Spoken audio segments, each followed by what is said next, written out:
Hello friends, आज की video में मैं बताने वाला हूँ 200 मोस्ट रिपीटेड इडियम जो कि एसएससी एग्ज़ाम में अभी तक पूछे गए हैं और मोस्ट रिपीटेड है, बार-बार पूछे जाते हैं। ये एसएससी एग्ज़ाम्स और अदर एग्ज़ाम के लिए बहुत ही इंपॉर्टेंट है, ठीक है? तो ये जो है सेकंड पार्ट है वीडियो का। एक पेज जो है फर्स्ट पार्ट ब्लैक बुक से मोस्ट रिपीटेड 200 मोस्ट रिपीटेड मैंने अपलोड कर दिया है और ये सेकंड पार्ट है जो कि अच्छे से ट्रिक के साथ बताएँ। तो चलिए वीडियो को शुरू करते हैं। देखिए पहला है break the ice. Break the ice मतलब आइस को ब्रेक करना, किसी भी चीज़ को इनिशिएट करना, मतलब इनिशिएट समथिंग शुरुआत करना। टू स्टार्ट ए कन्वर्सेशन बातचीत शुरू करना। चुप्पी तोड़ना, देख सकते हैं लिखा हुआ चुप्पी तोड़ना या बातचीत शुरू करना, मतलब कि टू मेक समवन कंफर्टेबल, ऐसे आप लोग समझ सकते हैं कि ब्रेक द आइस, आइस को ब्रेक करना मतलब इनिशिएट समथिंग, किसी चीज़ का शुरुआत करना, ठीक है? तो चलिए अगला देखते हैं। आगे है cost and arm and A leg, मतलब कि ऐसा कॉस्ट जिसमें आर्म और लेग भी बिक जाए, ठीक है? तो इसमें बोल सकते हैं कि बहुत महंगा पड़ना, बहुत ही महंगा पड़ना। Very expensive a large amount of money, मतलब बहुत सारा मनी लाने के बाद लार्ज अमाउंट मनी बोल सकते हैं, ठीक है? बहुत ही महंगा पड़ना। अगला देखते हैं। अगला है leave no stones unturned. Leave no stone unturned, इसका मतलब क्या होता है? खून पसीना एक करना, मतलब हर मुमकिन प्रयास करना। आप जो है ना पूरा प्रयास, आप जो है किसी भी काम में पूरा एफर्ट लगा देते हो, तो इसको बोलते हैं लीव नो स्टोन अनटर्न। यहाँ इसका मीनिंग दिया गया है जैसे कि very try every possible course of action in order to achieve something, मतलब किसी भी चीज़ को अचीव करने में पूरा अपना एफर्ट लगा देना, ठीक है? और सेकेंड भी है to make all possible effort, पूरा पूरा एफर्ट लगा देना, ठीक है? आगे है a fish out of water. A fish out of water तो क्या होता है? Uncomfortable position and uncomfortable position मतलब असहज परिस्थिति। जैसे आप लोग फिश को अगर वाटर से निकाल देते हो तो कैसे छटपटाने लगता है, मर जाता है, मतलब कि परिस्थिति को सह नहीं पाता, असहज परिस्थिति हो जाता है उसके लिए। तो वही है a fish out of water uncomfortable position में इन अनफेमिलियर सर्क्यूमटेंसेस, ठीक है? तो ऐसे आप लोग रिलेट करके याद कर सकते हैं। आगे अगला है at the drop of hat and dime, मतलब क्या हुआ? मतलब बहुत तेजी से बिना किसी हिचकिचाहट के तुरंत घटित हो जाना, ठीक है?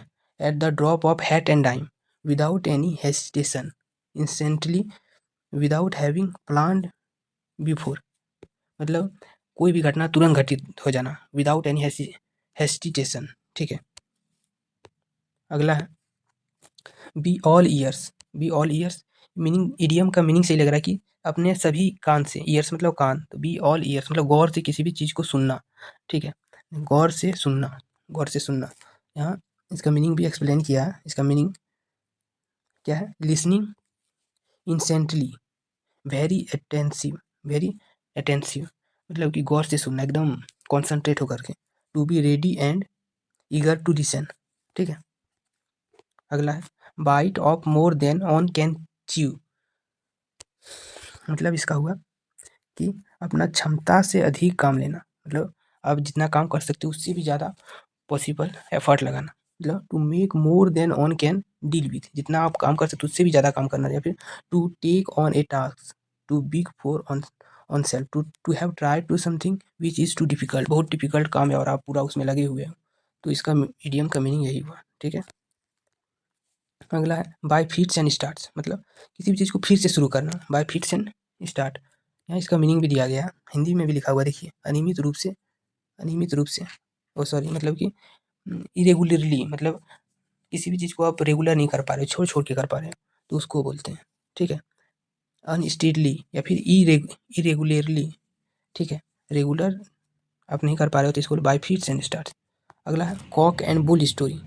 कॉक एंड बुल स्टोरी इसका अर्थ होता है बेसिर पैर या उटपटांग बातें, मतलब कि एक ऐसी कहानी या एक ऐसी स्टोरी जो कि पॉसिबल ही नहीं हो।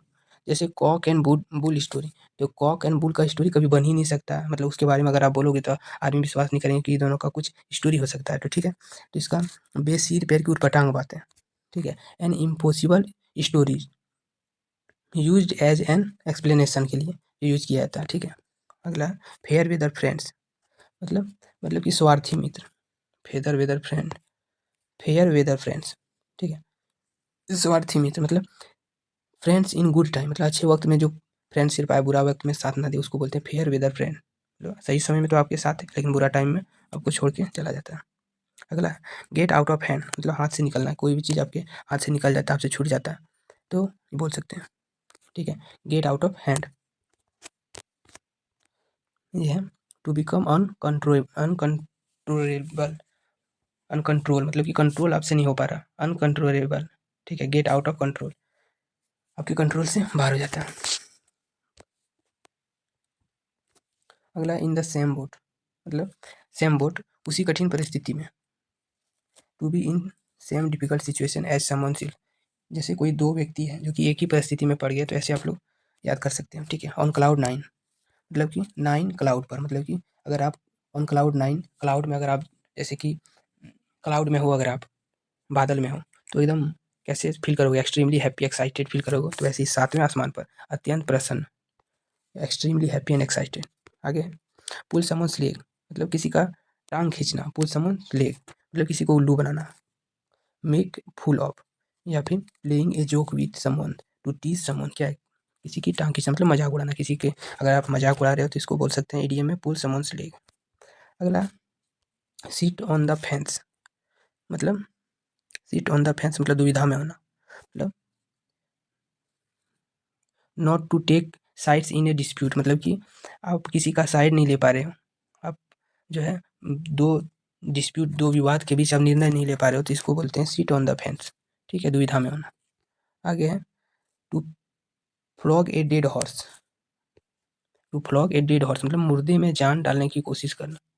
ठीक है, मुर्दे में जान डालने की कोशिश करना, to flog a dead horse, to attempt to do impossible, जो काम इम्पॉसिबल है उसे आप अगर कर रहे हो तो इडियम में इसको बोलते हैं to flog a dead horse, मतलब वो काम कभी हो ही नहीं सकता।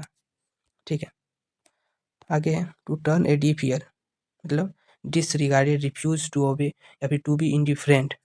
ठीक है, या फिर इसको कर सकते हैं कान पर जू तक का ना रेखना, मतलब कि अगर आप किसी को कुछ बोलिए और वो सीधा ही इग्नोर कर दिए, तो इसे आप लोग कर सकते हैं रिजेक्ट कर दिया, नेग्लेक्ट कर दिया, जैसे कि लिखा हुआ नेग्लेक्ट कर देना, टू बी इनडिफरेंट, रिफ्यूज्ड। ठीक है, तो ऐसे ही ये सेकेंड पेज का था 200 मोस्ट रिपीटेड इडियम। अगला जो है पार्ट थर्ड आएगा, जो कि थर्ड पेज का होगा। ठीक है, बहुत इंपॉर्टेंट है, ये आप लोग याद करिए। चलिए वीडियो को ख़त्म करते हैं।